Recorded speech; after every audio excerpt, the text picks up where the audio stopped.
भाई सर ने क्या पूछा बता दे यार। हाँ हाँ भाई बताना यार। भाई देखो घबराने वाली बात नहीं है, सर सबसे 3 ही सवाल पूछ रहे हैं, तुम लोगों को भी यही देना है। पहले का आंसर है माइक्रोकॉन्ड्रिया, दूसरे का आंसर है 206 और तीसरे का आंसर है प्रेग्नेंट। ये 3 सवालों को तुम लोगों को जवाब देना है और चले जाओ सर के पास। थैंक यू यार।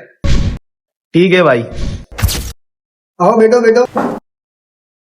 हाँ तो तुमने फॉर्म में अपनी अम्मी का नाम फिल नहीं किया, मैं बढ़ता हूँ, तुम्हारी अम्मी का क्या नाम है बताओ। सर माइक्रोकॉन्ड्रिया।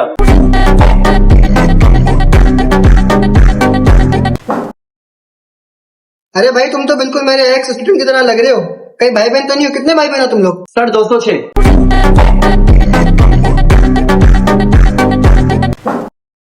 अरे तुम तो वही ना जो सर पनवेल के घर के पास रहते हो, वो 2 दिन से आने नहीं, तुम्हें पता है क्या हुआ है? प्रेग्नेंट है।